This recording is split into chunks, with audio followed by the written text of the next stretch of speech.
তোমরা যারা হেলদি খাবার খেতে পছন্দ করো কিংবা যারা ডায়েট করছো তাদের জন্য আমি নিয়ে এসেছি একটা দারুণ স্বাদের হেলদি চিকেনের রেসিপি, যেটা করতে আমার লেগেছে মাত্র 2 চামচ তেল। আর এই রেসিপিটা তোমরা খুব চটজলদি বাড়িতে বানিয়ে নিতে পারবে, আর এর স্বাদও হয় কিন্তু অসাধারণ। তাহলে চলো এটা বানাতে আমাদের কি কি লাগছে সেটা দেখে নি। আর আমি সুস্মিতা তোমাদেরকে আমার চ্যানেল ইয়ামিটস বাংলাতে স্বাগত জানাই। এই রান্নাটার জন্য আমি এখানে চিকেন ব্রেস্ট পিসকে ভালো করে ধুয়ে নিয়ে সেটাকে এরকম ছোট ছোট করে কেটে নিয়েছি। এবার এর মধ্যে আমি একে একে দিয়ে দেব 1 চামচ পরিমাণ ভিনিগার, তোমরা এর পরিবর্তে লেবুর রসও দিতে পারো। আর দেব 1/2 চামচ পরিমাণ নুন, 1 টেবিল চামচ পরিমাণ আদা রসুনের বাটা, আর দিয়ে দেব 1 চামচ পরিমাণ ডার্ক সোয়া সস।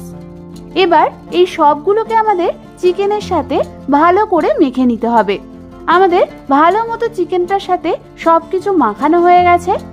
এবার আমি এই চিকেনটাকে ম্যারিনেট হতে রেখে দেব কমপক্ষে আধ ঘন্টার জন্য।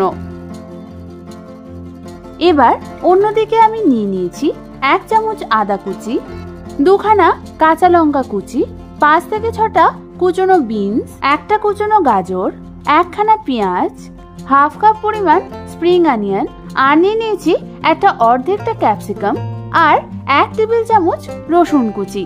তোমরা এখানে আরো অন্যরকম সবজি যেমন ব্রকলি, মাশরুম এগুলোও দিতে পারো। এবার আমি অন্যদিকে গ্যাস জ্বালিয়ে একটা কড়াই বসিয়ে দিলাম, আর তার মধ্যে দিয়ে দিলাম মাত্র 2 চামচ পরিমাণ অলিভ অয়েল। তোমরা এর পরিবর্তে সাদা তেলও ব্যবহার করতে পারো। তেলটা ভালো মতো গরম হয়ে এলেই আমি ওর মধ্যে একে একে ম্যারিনেট করে রাখা চিকেনগুলোকে দিয়ে দেব। এবার আমাদের এই চিকেনগুলোকে মিডিয়াম টু হাই ফ্লেমে ভেজে নিতে হবে 4 থেকে 5 মিনিটের জন্য। চিকেনগুলোর এক সাইডটা ভাজা হয়ে গেলে আমি এগুলোকে অন্যদিকে উল্টে দেব, তারপর ওই সাইডটাও ভালো করে ভেজে নেব। তোমরা কিন্তু সবসময় চিকেনগুলোকে মিডিয়াম টু হাই ফ্লেমে ভাজবে, তাহলে তোমাদের চিকেনগুলো ভেতর থেকে জুসি থাকবে। আমাদের সমস্ত চিকেনগুলো কিন্তু ভাজা হয়ে গেছে। এবার এগুলোকে আমি একটা অন্য পাত্রে তুলে নেব। এবার চিকেনটা ভাজবার পর কড়াইয়ের মধ্যে যেটুকু তেল রইল তার মধ্যেই আমি দিয়ে দেব রসুন কুচি, আদা কুচি, আর দিয়ে দেব কুচিয়ে রাখা কাঁচা লঙ্কা। এবার আমাদের এগুলোকে মিডিয়াম ফ্লেমে 1 থেকে 2 মিনিটের জন্য হালকা করে একটু ভেজে নিতে হবে। 1 থেকে 2 মিনিট পর আমি ওর মধ্যে দিয়ে দেব কেটে রাখা পেঁয়াজ, গাজর আর বিনসগুলোকে। তারপর ওর উপর আমি দিয়ে দেব 1/2 চামচ পরিমাণ নুন।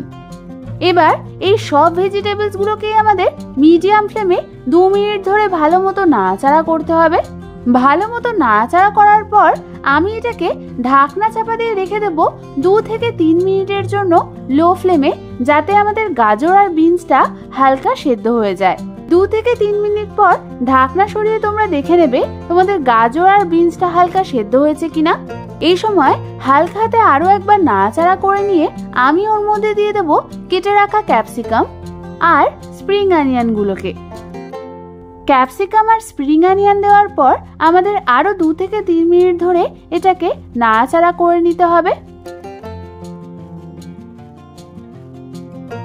2 থেকে 3 মিনিট পর আমি এর মধ্যে দিয়ে দেব একটু টেস্টের জন্য 1 চামচ পরিমাণ রেড চিলি সস, 1/2 চামচ পরিমাণ সোয়া সস, 1 চামচ পরিমাণ টমেটো সস, আর দিয়ে দেব 1/2 চামচ পরিমাণ গোলমরিচের গুঁড়ো। এবার সমস্ত কিছুকে আমাদের মিডিয়াম টু লো ফ্লেমে ভালো মতো 1 থেকে 2 মিনিটের জন্য নাড়াচাড়া করতে হবে। ভালো মতো নাড়াচাড়া করার পর আমি এর মধ্যে দিয়ে দেব ভেজে রাখা চিকেনগুলোকে, আর দিয়ে দেব 1/2 চামচ পরিমাণ মধু। মধু দেওয়ার পর আমাদের সমস্ত কিছুকে ভালো মতো একবার মিশিয়ে নিতে হবে। আমাদের ভালো মতো সমস্ত কিছু মিশানো হয়ে গেছে। এবার গ্যাসটাকে অফ করে এটাকে গরম গরম পরিবেশন করে দিতে হবে।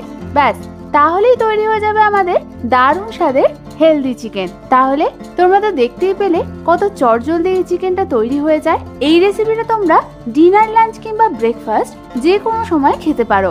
এই রেসিপিটা ভালো লাগলে একটা লাইক করে দিও, আর এরকম দারুণ দারুণ রেসিপি আরো পেতে হলে আমার চ্যানেল ইয়ামিটস বাংলাকে অবশ্যই সাবস্ক্রাইব করে নাও।